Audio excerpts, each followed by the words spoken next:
All right, welcome to this week's episode of Those Two Guys Talk Disney. Again, I don't know why I forgot it in the last one, but I'm Justin, that's Jay. What up? I forgot to say it in the last one, but you guys know who we are. Yeah. This week we're actually going to start February off with The Lion King. We're actually talking about the 1994 movie, the animated series, or the animated movie, not the 2019 live action. We're actually going to hold that one off for a little bit. Next episode, my name might be Simba. You know, I might change my name. You're going to be Bob. Synopsis for this movie. Of course, you guys have actually seen this movie, but if you really want to watch it now, if you don't have it, if you don't own the DVD, go to Disney Plus. You can watch it. It's on there. The Disney animated feature follows the adventures of the young lion Simba, the heir of his father Mufasa. I don't know why it wrote it this way. It's so weird. And it says that, and then it says Simba's wicked uncle Scar plots to usurp. Yeah, I was like, what kind of word is that?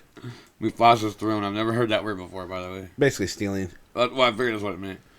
By luring father and son into a stampede of wildebeest. And by the way, when you read it on there, I don't know if you noticed it when I read it, it said wildebeest, B-E-E-T. Yeah. I was like, I don't think that's spelled right. But Simba escapes and only Mufasa is killed. Simba returns as an adult to take back his homeland from Scar with the help of his friends Timon and Pumbaa. Sorry, I know you guys are hearing that, me moving my mic. I'm just trying to get it in a position where you Was guys can actually released see me. on June 15th of 1994. The Lion King had a limited release in the United States on June 15th, 1994, playing in only two theaters, El Capitan Theater in Los Angeles and Radio City Music Hall in New York City, and featuring live shows with ticket prices up to $30. The wide release in the United States and Canada followed on June 24th, 1994, in 2,550 screens. The digital surround sound of the film led many of those theaters to implement Dolby Laboratories' newest sound systems, so it forced them to upgrade their sound systems. The film also started its international release on June 24th, opening in Latin America, South Africa, and Israel. Had a 8.5 out of 10 on IMDb, which is nice. At 93% on Rotten Tomatoes. Heck yeah. Overall, the ratings on this movie are actually really high, and that's because the amount of money they had to spend on the movie. The budget for the movie is $45 million. Yeah. It made $978.8 million. It was actually the highest grossing animated film, and the second highest grossing film for like 2 years before it was beat out by Independence Day.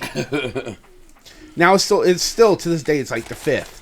That's crazy. Like, that's insane for an animated film. That's crazy. And this is hand drawn. Yeah. Not digitally animated. This is hand drawn animation. Yeah. That's insane. The cast gets a little wonky on this one, only because there is a lot of singing in this movie.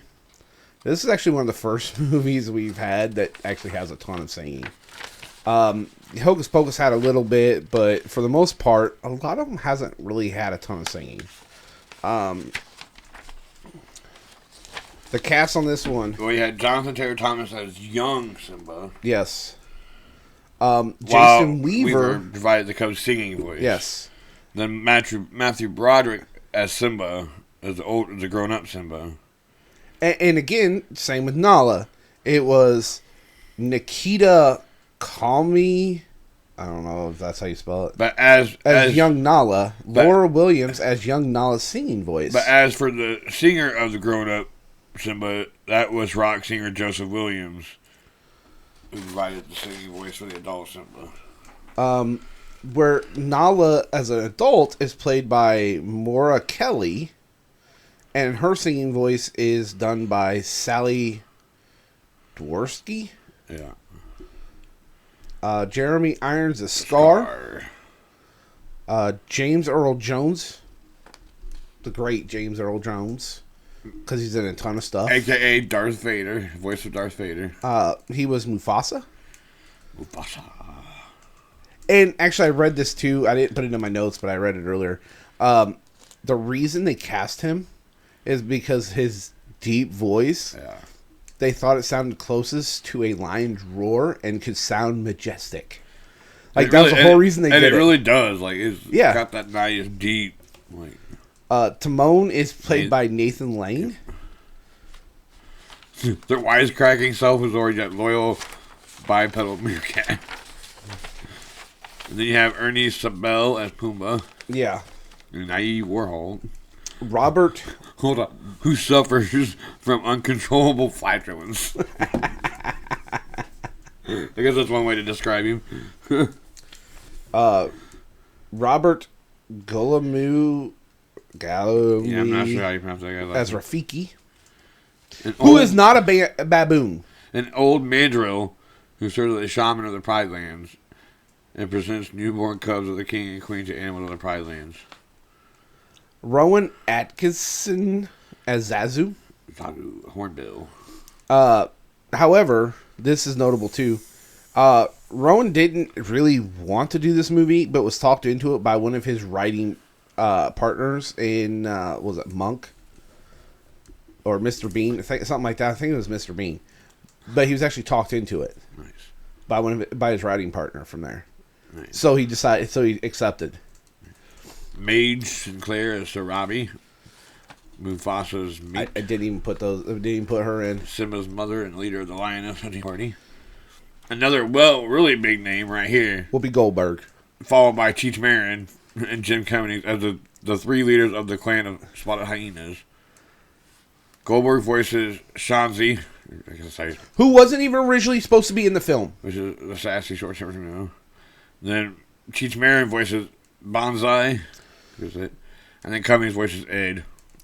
Whoopi Goldberg wasn't even supposed to be in the film. That was actually meant to be Chong. They wanted Cheech and Chong, but he wasn't available. And Whoopi Goldberg really wanted to be in this movie, so they just changed his part to be a female so she could play it. Apparently Cummings, who voiced Ed, also voiced a mole that talks to Zazu and partially doubled for Irons as Scar for the song Be Prepared. Yeah. I did not realize that. That's kind of cool. And this movie was originally pitched as a Bambi in Africa type movie. And look what it became. We get great songs. This movie actually does have a lot of really good songs in it. Lyricist Tim Rice, who was working with composer Alan Menken on songs for Aladdin. 92. There's a whole list of stuff. Invited to write the songs for Lion King, so that's kind of cool. Of course, then you also have Elton John, who did song. Apparently, Phil Collins.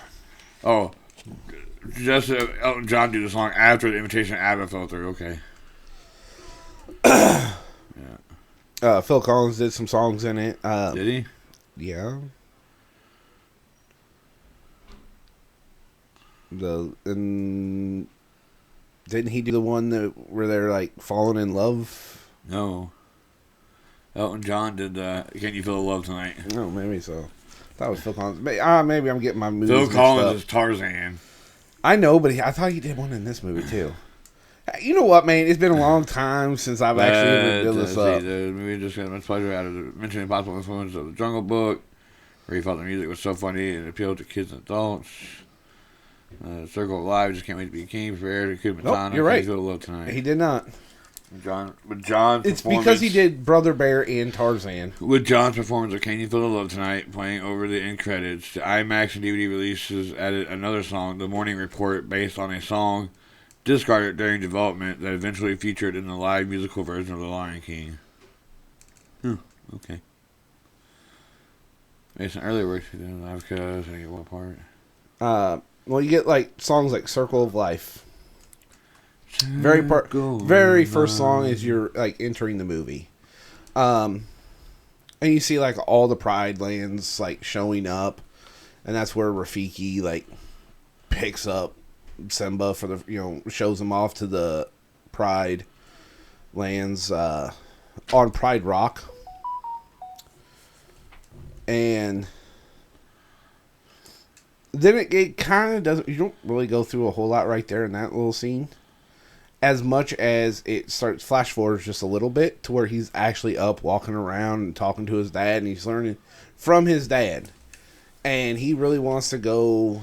Well, the very first thing at the start of the show is just showing Rafiki. Yeah. Introducing him to the kingdom. But he's trying to talk his dad into letting him go somewhere. But he actually goes sees his Uncle Scar. And his Uncle Scar is telling him about the elephant graveyard.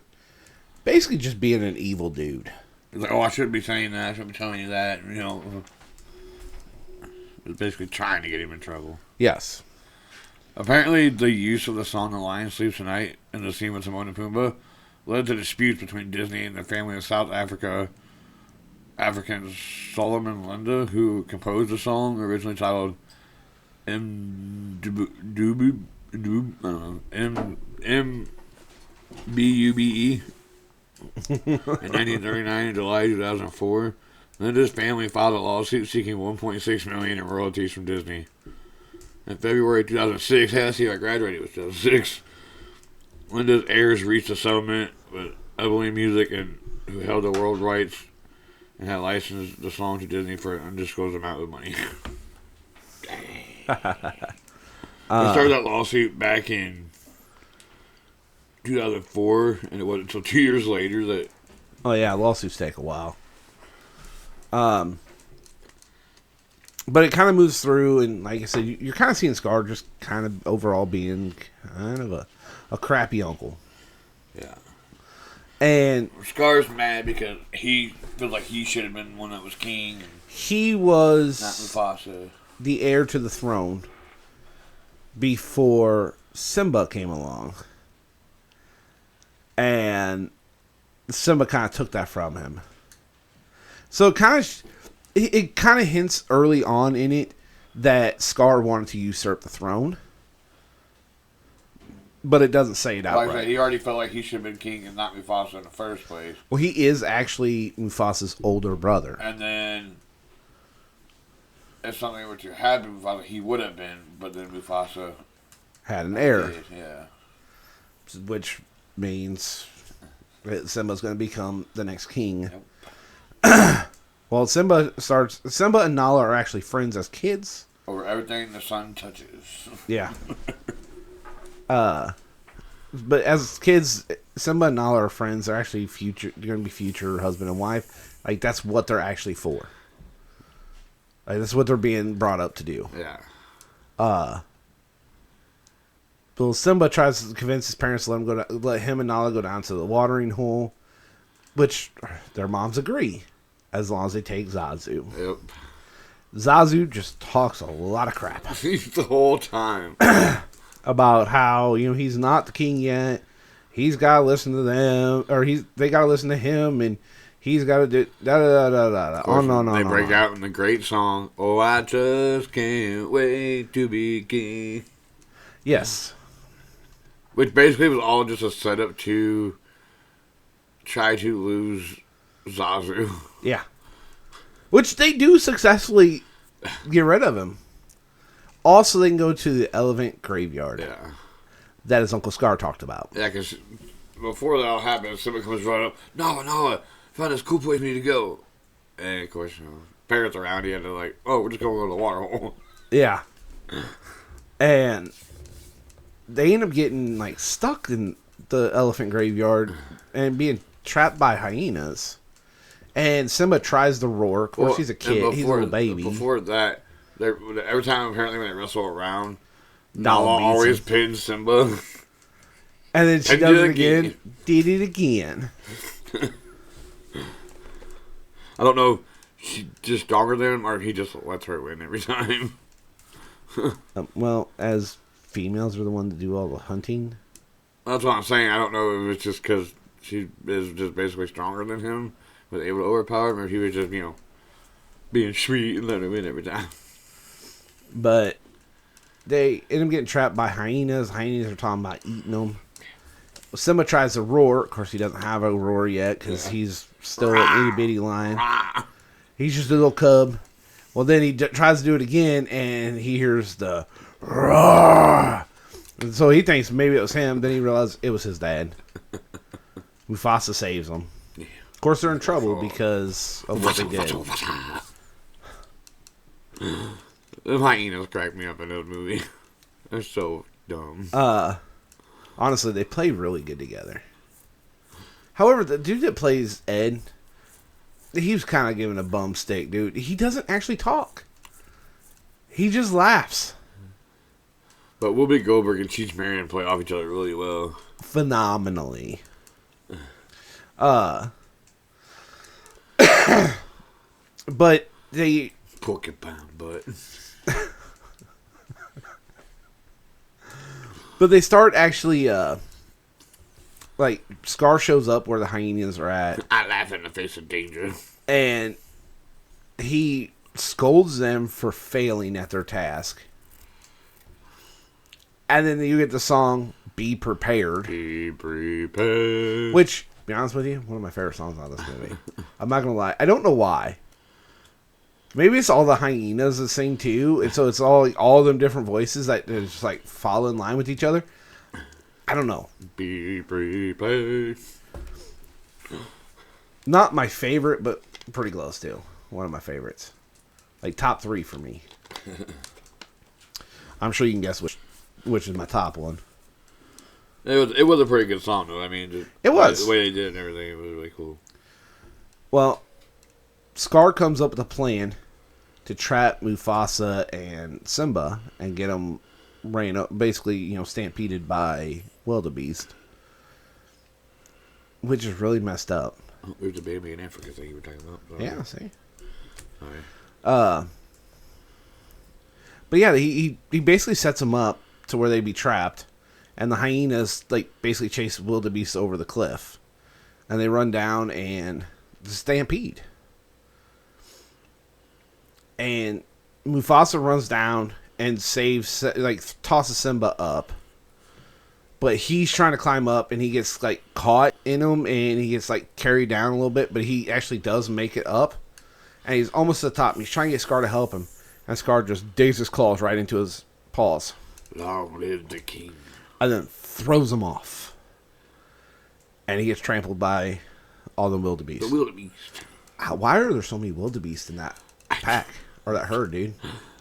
Man, they were running for a while, dude. There shouldn't have been that many. Apparently the wildebeest be getting on like rabbits. Reproducing like rabbits out there, I guess. I don't know. But he is trampled by the wildebeest. Of course, Simba believes he is at fault. He isn't the one actually at fault, though. He was actually listening to Scar. Scar makes him believe that he did it. And they make him believe that he's the one that did it. It's his fault. So they can get him to leave and never come back. Then he actually sends the hyenas after him to kill him. And the hyenas fail. Because Simba falls off that cliff into the prickly thorn bushes. Well, because originally Scar told him he's run and never come back. And then after Simba takes off, that's when he sends the hyenas after him. Yeah. And the whole idea is they're supposed to catch him and kill him. Yeah. Well, they don't catch him. And he escapes. And they fall into the sticker bushes. Thorn bush. Oh. And they're actually picking them out of their butts and... Massive, But they do tell Scar that he's gone. He is never going to come back. They took care of him. They didn't. Well, and he probably never would have if it wouldn't have been for Timon and Pumbaa. He probably wouldn't have ever come back if it wasn't for Nala showing up. He would have been alive. Yes. That's what I'm saying. Yes. He would have died in the desert. Because he was pretty much left for dead. He just collapsed. And yeah. There was buzzards and stuff around him. And then, here comes Timon and Pumbaa. Timon riding on Pumbaa. Through every one of the movies he does that. He rides on him and holds his ears. Well, why not? He's a little bitty meerkat. Why not hop on him and just take it for But why hold his ears? That's his reins, man. Why not just hold his hair like here? Why hold his ears? So he could make him turn, I guess. I don't know. But they talk about like whether they should save him, and Pumbaa's actually the one with all the good ideas. Like to say, the troll's like, no, man, it's a lion. He'll grow up to eat us. And then, like, Pumbaa's like, well, what if we teach him not to eat us? And then Timon, like, oh, what if we teach him not to eat us? Like, wait a minute, why don't we keep him? He'll have a lion, whatever. And takes all the credit for it. Yeah. Pumbaa just goes with it, man. He doesn't care. He just goes with it. Not a big deal for him. They had a zinger in there, though. That's our motto. What's the motto? Nothing. What's the motto with you? Yeah. Which those two actually play off each other phenomenally. Hakuna Matata. And that's when, like, they get him awake and they start teaching him their philosophy, which is Hakuna Matata.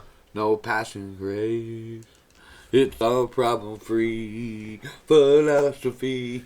Hakuna Matata. Slimy. Matata. Hakuna. Yeah, Matata. satisfying. I love how it, like, shows them doing, like, all this different stuff. So, like, it shows that years are going by, but it doesn't show all the years. So, like teach them about how to, shows them about how to eat grubs and bugs. And which makes them grow big and strong. Makes them grow strong. Yeah, like, this whole time, this lion has basically been living as a vegetarian, so to speak. Because he's not eating meat like he would be normally. He's just eating little bitty grubs and insects.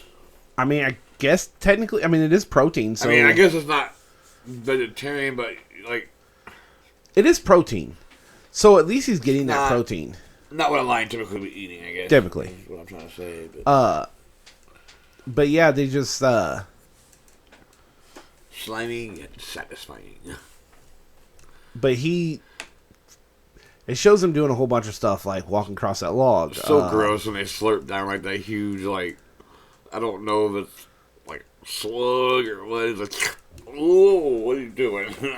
I know. Then he does it, and he goes, slimy, yeah, but satisfying. Like, he's sitting there and walk across that log and singing. And jumping in the water. You see him do it once as a kid and then once as an adult. Boys are walking across the log. Apparently they walk across that log for a long time. You just see him age as they coming across that log.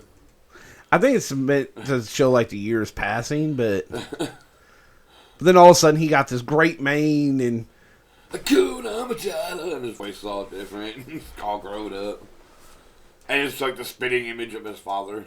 I just like how this is the song that they sing constantly. Yeah, they work out an entire dance sequence and everything. Yeah, like they hadn't sang anything else. Like all these years, they've been doing nothing but running around singing Hakuna Matata and eating grubs this whole time. And obviously he had to have been what? I don't know. Roughly, I'd say probably around 8 or whatever when he ran out there. And now he's a grown adult. Well, it says it was a few years, and this whole time they just been singing Hakuna Matata, and walking across the same log, and eating grubs, insects the entire time. But you also see like they're sleeping where when they go to sleep when he's a kid, it is Pumbaa, him, and then Timon. As an adult, it's him, Pumbaa, and then Timon. And Timon uses his paw to cover up with. And they're like sleeping in literally like a huge bird nest. Yeah. So to speak, I guess is basically what it looked like. Yeah, they basically build themselves a nest. And like the one time they're laying out in the field looking at the stars. And they're like guessing what they are. And I think it's Pumbaa. So I just thought it was like balls of gas burning miles and miles away, which is exactly what it is. Yeah. That's why I said Pumbaa is actually really smart. And then somebody had a whole thing about what his dad told him it was. The past kings and then they laugh at him. He goes, "Oh, I know it's stupid." Well, then Nala comes back and tries to eat Timon and Pumbaa, but is stopped by Simba, which is literally why Timon and Pumbaa want to keep him around. They start fighting, and of course, she pins him, and that's when he's like, Nala. And then they start basically, freaking out, man. They actually seen each other. And then he talks about how he is basically, he exiled himself there, and like she's trying to get him to come back because he's the rightful heir to the throne, and Scar's like ruined the Pride Lands, and he won't go back. But then they keep like hanging out, and that whole night is them falling in love. And of course, Timon, our trio is down to 2. Because I was saying, can you feel the love tonight? Which, okay, in all fairness, like, man, they spent years with this dude. They've raised him. Yeah, it's probably hard to see him with a lioness. One of my favorite parts is when Rafiki comes up. Which is literally after he refuses to go back. He like basically runs away, and he's in that field, and Rafiki shows up, and Rafiki's talking to him, and he's like, I know your father. He talks about learning from the past. He smashed him with his walking stick. He's like, how was that for you? It doesn't matter. It's in the past. Hurts. You can either run from it or learn from it. And then he swings at him again, and Simba ducks it, and that's when he says that part, which is very wise. You can understand why he is the wise man of the Pride Lands. He's like, you want to see your dad? Come with me, and like leads him through like all these like trees and sticks, and takes him to like this watering hole or whatever. He's like, he's right there. And then basically shows him like how to see him in the sky kind of thing. Well, like, and like Simba looks and he sees his own reflection, and then like he sees his dad. Basically telling Simba your dad's inside you, he's with you all the time. Which makes him decide remember who you are. Which makes him decide to go back. So he's running. Of course, Timon and Pumbaa decide to go with him. Nala shows up looking for him, and they're like, he's not here, he's gone home. Rafiki's like, he's not here, he's gone, the king has gone home. Or whatever. Which Timon does not want to go originally. Pumbaa actually has to convince him to go. But they go back, and then you see what Scar's actually done to the Pride Lands. I like Timon. Why didn't you tell us you're a king? I'm not a king. I'm not the king. But then you see what Scar actually did to the Pride Lands. He destroyed them. Like, he forgot about Circle of Life. Like, you can't eat everything just because you want to. You can't kill more than what you need to eat. And he's feeding all these hyenas, and that's the only thing they care about is just killing a bunch. Like, no trees left, nothing. Like, he just destroyed it all. Because dead land. It actually talks about it in the beginning of the movie, they grow up, the lions grow, they die, they go back to the earth, they become the grass, the animals eat the grass, the lions eat the animals. The circle of life. The circle of life. It explains this on how that works. Well, they're just killing other animals. Basically, Scar turned the Pride Lands into the Deadlands. Yeah. Essentially. But yeah, they have... So Simba kind of knows he needs to take on Scar, but he has to get past the hyenas. So his brilliant... I love Zazu in this, though, when he's talking to Scar, and Scar has him start singing, "It's a lovely bunch of coconut seed." And Scar's just doing the puppet with a skull. What's funny is like he has him like locked in like an animal rib cage. Yeah, like, that bird easily could have flew out between the rib cages. Yeah, like I was like, does he realize he doesn't really have him locked in there? That bird could easily get out. Like he's not a big bird. Yeah, he could have escaped any time. But I just love how he has him singing and he's doing it with the skull. But I love Simba's whole plan, sending in Timon and Pumbaa as a distraction for the hyenas. And I love their idea of a distraction. Are you hungry? Yum, yum, yum. They literally make up an entire dance sequence with Timon in a grass skirt doing a hula with Pumbaa laying on a plate. Where'd they get the plate from? Or the apple? I have no idea. But it's a funny little song that they sing, which does actually distract the hyena so Simba can get past. It's not bad. That's pretty freaking smart. Then the hyenas start chasing him, like they like run into like inside the thing where Zazu is, and Zazu's like, let me out, and then they're like, no, let me in. They're trying to get in, hide from the hyenas. Like, let me in. Then one of them calls Pumbaa a pig or whatever. He's like, "Did you just call me a pig?" That's Mr. Pig to you, or whatever. Yeah, it just goes like insane. Yeah. And actually starts charging them and beating them. So then you get all three of them out there doing these poses, and it's like, y'all did nothing. That was all Pumbaa. Dude, Pumbaa went ham on him. True that.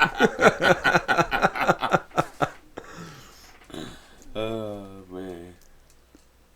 But yeah, he just kind of goes like full out on them, and like they actually run him off. Again, though, like you see a lot of the hyenas in this part, a lot of the trio. That's all you're really going to see is the trio. Great trio. Play off each other great. I don't know if it would have been better if Cheech and Chong would have been the hyenas. I can't say that. But as that's going on, then it flips over, and you see Scar calling out Simba's mom. Yeah. And talking to her, and then like hit her. And by the time you see Simba come walking down the stairs, and Scar's backing up, Scar's thinking it's Mufasa. He's like, "There's no way it could be you. You went, you're dead." Like freaking out. And then until Simba says something, and then Sarabi, I think is his mom's name. Sarabi. Realizes it's Simba.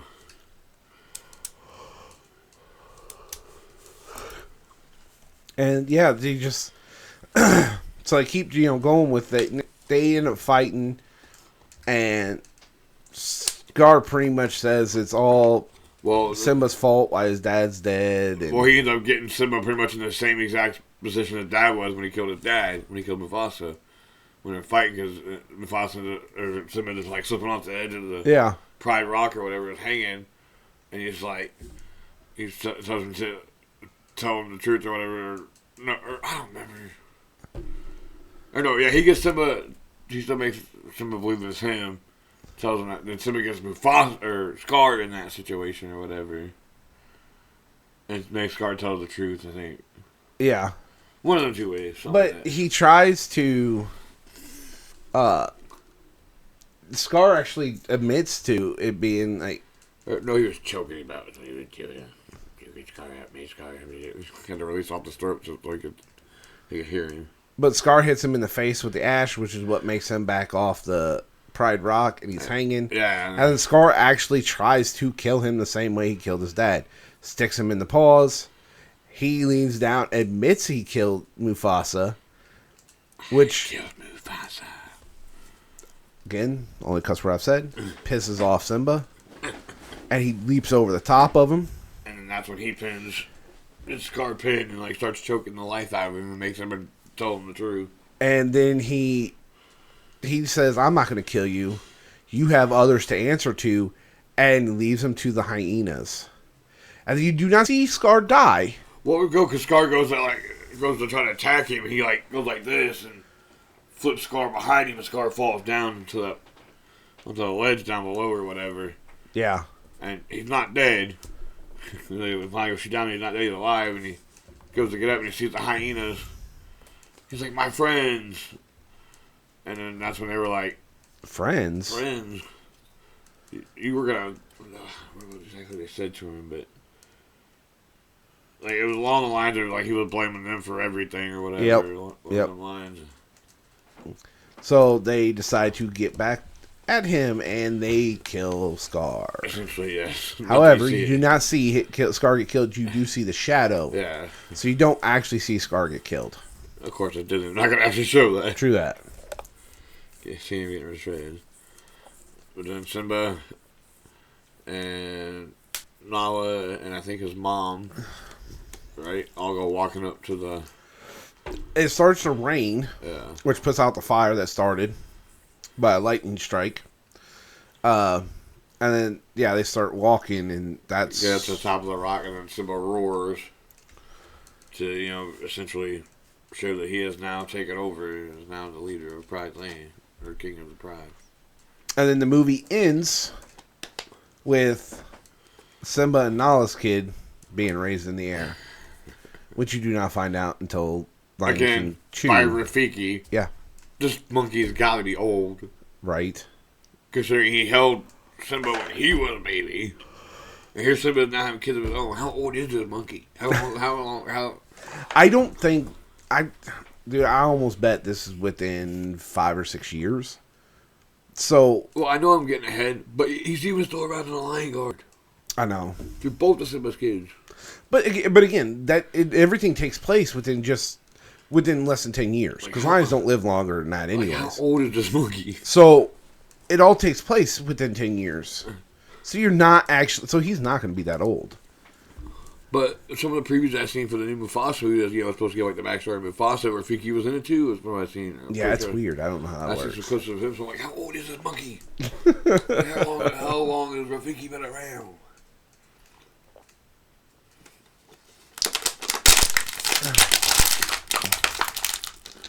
Dude, Rafiki kicks some butt, though. When he comes there and starts helping some of them, just when they start beating the crap out of the hyena with his staff. Yeah. Rafiki kicks some butt. But you see, like, at the end of the movie when Rafiki holds up Nala and Simba's kid. Kiara. Yeah. I'm assuming. Yeah. It doesn't actually say. No, but you're... Once you see the second movie, it's kind of implied that's who it was. But you actually see, like... Well, you mean that she... Oh, I would assume it was Kiara. But you actually see the Pride Lands kind of brought back. So, like, the grass is green now, the sky is blue, the animals are all back. Like, everything's kind of back to normal in the Pride Lands. And that's right towards the end of the movie. Because the circle of life was restored. Yeah. And Simba came back and took his rightful place. Of course, by his side, still going to be Timon and Pumbaa. I said Timon. Timon and Pumbaa. Timon. All right, overall, what do you rate this movie? Oh, man, I give it a solid 10, man. That's just my opinion. For classic Disney, animated film, solid 10. Yeah, I mean, that's my opinion. Not my favorite Disney animated film. No, not mine either by far, but it's up there. Yes. Definitely up there. By all means, we haven't covered my favorite one yet. I know we will sooner or later. I want to actually do around my birthday because it is my favorite one. Which I think actually won our Creeptastic Nerd thing one year. Or one time. I'm not sure. I don't know exactly where them papers are at right now. Oh, hey, down here. There's one name on the floor. Alright, let me see here. Different abbreviations. Something on Tyler did. Okay, Aladdin won one. Good movie. Yeah.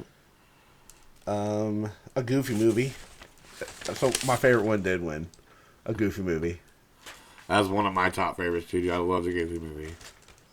Always have. Well, since I'm a father now, I'm assuming that's Wreck-It Ralph. Yep.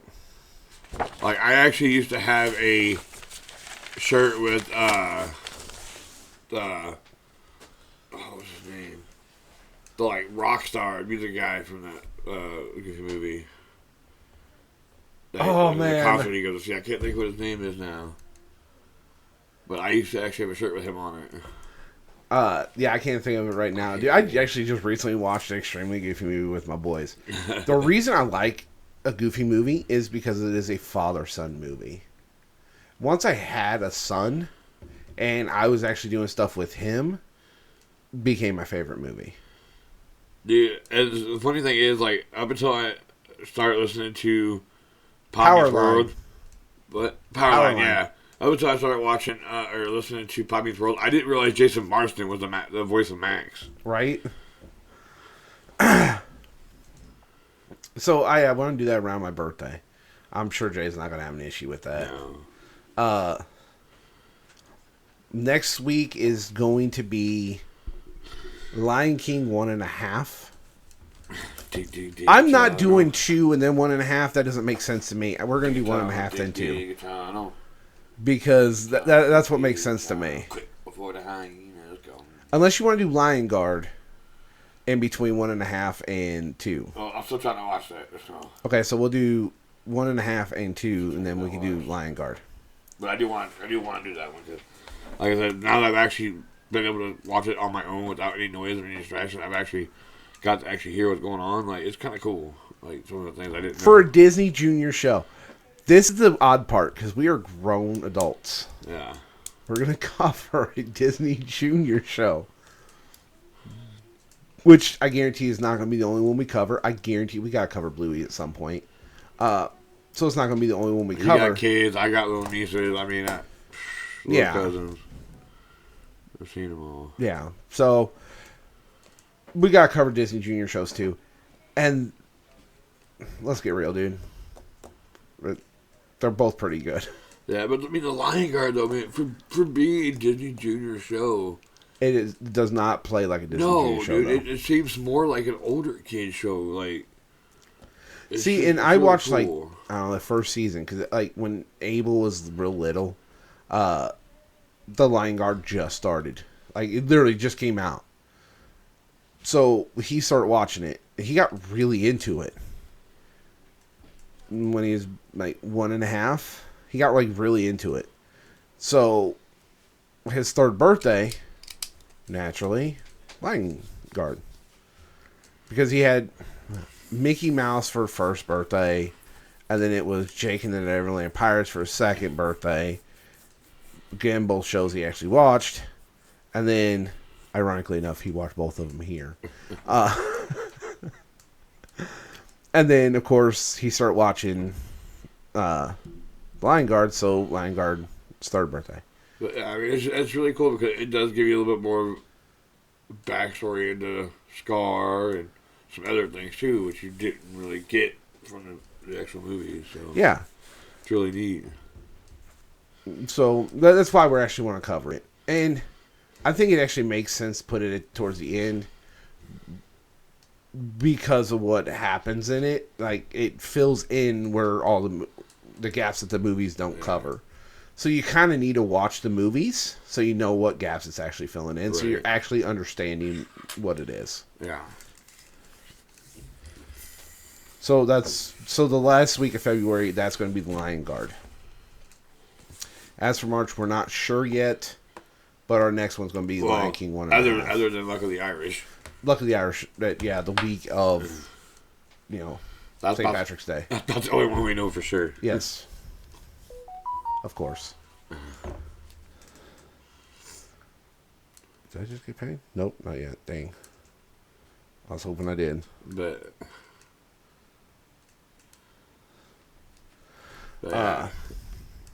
yeah, that's the plan for the next 3 episodes. Like we said in the last episode, we're actually trying to arrange stuff to where we can actually get a little ahead of what we're recording. That way we can have a cushion so we're not late on episodes. Right. But you guys just hang in there with us. We promise everything's going to get better. We're actually working on adding stuff to the studio to make things better. Like we're actually going to be adding a PC in here so I don't have to carry my laptop all the time. And so we don't have this little junky laptop camera. We're going to actually have decent we're going to get better cameras and obviously not better mics because we actually have pretty good mics. Yeah. But yeah, just kind of tidying up stuff in the studio and, just trying to figure out what we can do to make this better.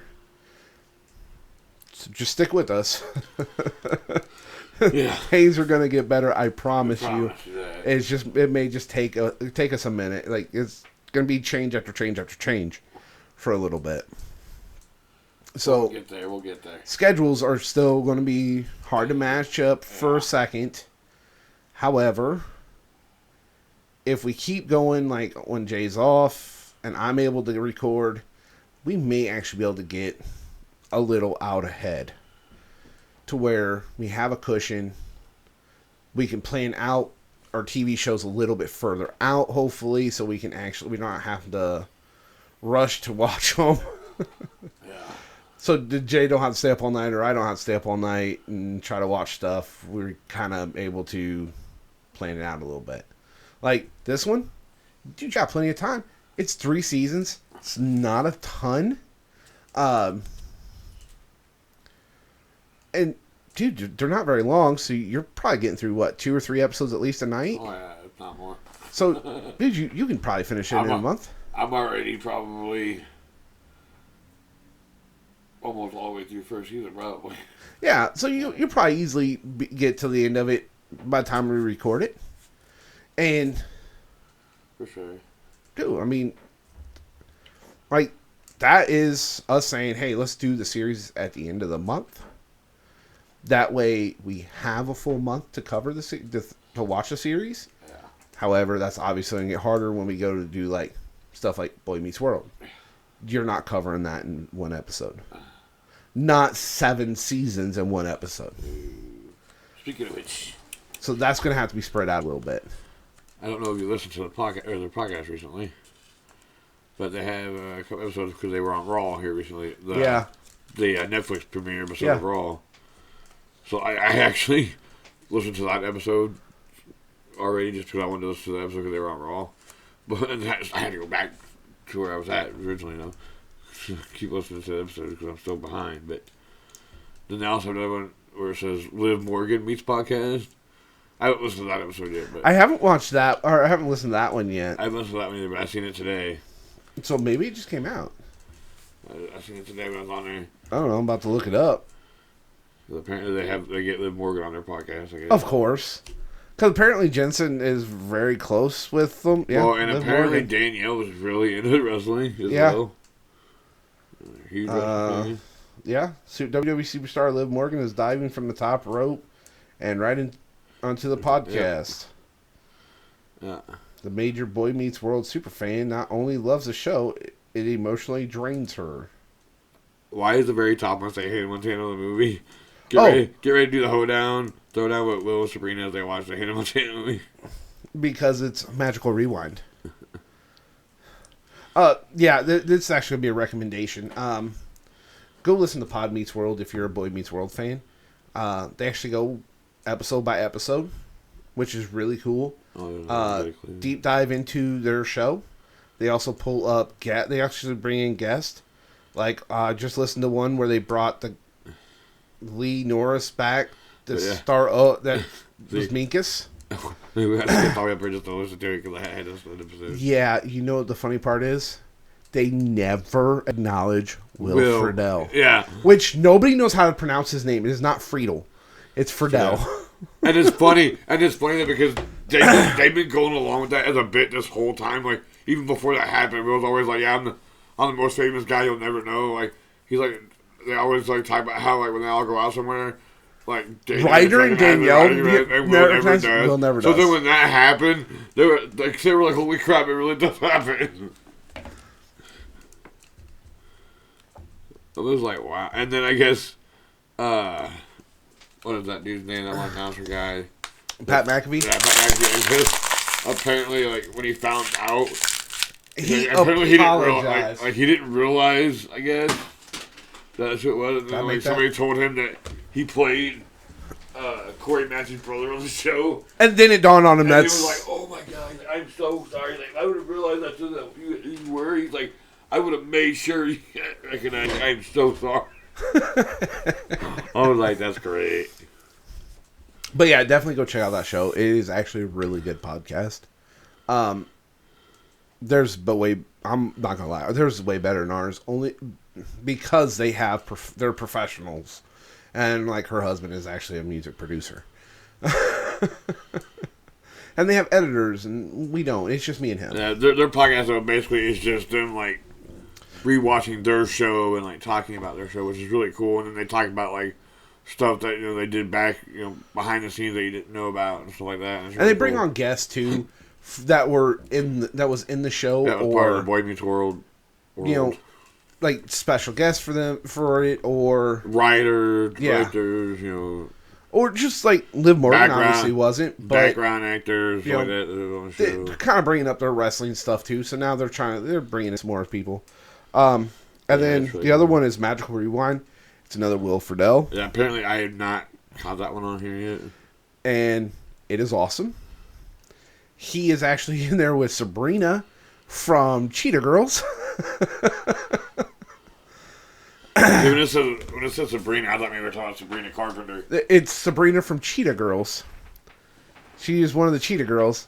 Their very first episode is My Date with the President's Daughter, which is his DCOM, which it wasn't a DCOM, It's a Wonderful World of Disney, but they cover those two, which is why I said there is already a show that covers DCOMs.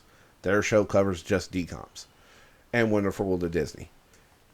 But they covered My Dates with the President's Daughter. The very second episode is Sabrina's movie, Cheetah Girls. And now they're up to the Hannah Montana movie. Yeah, see, and they're not going in order. Like, they're bouncing around. When I seen Sabrina, I just thought it was... make me... from, Girl Meets World. Nope. But now you're going to make me look it up. Well, I'm just saying, I just assumed that's what it was, being able to, Boy Meets World podcast. I just figured maybe he did something with her and, has been off of it. Join Will Friedle and Sabrina Bryan. I couldn't remember her last name. Okay. Pod. Where's the first Magical Rewind? I don't know. I just have their feed now. I just watch it on their feed. Oh, My Date with the President's Daughter right there. Yeah. The first one I put on here is right after episode 4 or 3 and Stacy Keenan Meets World and the big announcement. Will Friedle and his new best friend Sabrina Bryan from the Cheetah Girls. Yep. Yeah, I've heard this episode announced that they're doing that. Dude, it's actually really good. You should definitely listen to it if you haven't. But yeah, check out theirs too. It's okay. They're kind of covering the same thing. I know who that girl is now. Yeah. The picture. They started theirs way before we started ours. But they're doing DCOMs. We're doing all of Disney. But they're doing it as they were Disney stars, so they're doing it from their point of view, from behind the scenes, and all that. We're doing it as Disney fans. Well, but that's the thing too, is a lot of these Will's never seen. Which Sabrina has. That's because Will's more of a TV person, not a movie person. He hasn't seen them, not because he's more of a TV person, but because he aged out. Well, yeah, that too, but I'm just saying. So he wasn't in the demographic for these. Where Sabrina Bryan is actually younger than Will. Well, I get that. She was. I'm just saying, also, he's a big TV guy. He's more of a sitcom guy. Like, he likes sitcoms. Like MASH. Yeah. MASH is his favorite. He talks about MASH constantly throughout the podcast. But, so... that's what they're doing. They're actually going back through and they're actually watching these as adults. And it works for them. It does. Because, like, they take, adult view, but when in an adult mind it's not really working, they watch it twice. Once so they can just see it, and then once they're taking notes. They're trying to pick it apart, or once they're watching it kind of write notes, and then the second time they're actually trying to put themselves in the mind of a 12-year-old child, which was what these movies were meant for. Dude, Will Friedle is a hilarious guy. Really funny. But yeah, definitely check out those two podcasts. Top recommendation. And like I said, next week will be Lion King 1.5. The following week will be Lion King 2. And then the last week of February will be The Lion Guard. And then we'll start on some more movies for March. To the Pride Land ends, Lion Guard defends. Like I said, Luck of the Irish will be the week of St. Patrick's Day. This land is your land. This land is my land. I just want a reason to watch Luck of the Irish. Right, I love that I movie. literally just watched it last year. Not even that long ago. It was like September. Yeah, I watched that movie. I love that movie. It's my favorite movie. So I just need a reason to watch it again. This gives me a reason to watch it again. Dude, I love that movie. And this time Beth will be willing to watch it with me. So I watched that movie probably more than I should. From the Redwood Forest. Boom, boom, boom, boom. To the New York Islands. This land is made for you and me. So we have a choice here, because this podcast is supposed to come out on Tuesdays. We can either do March 11th, which is the Tuesday before the 17th, obviously, or we can do the 18th, which is the day after St. Patty's Day. I'd do it the day before, or the one before it. That way it come out right before, not after. That makes sense. So we'll just have to figure out what else we're going to do for that month. But we'll be back with you guys next week with Lion King 1.5. Catch you on the flip side.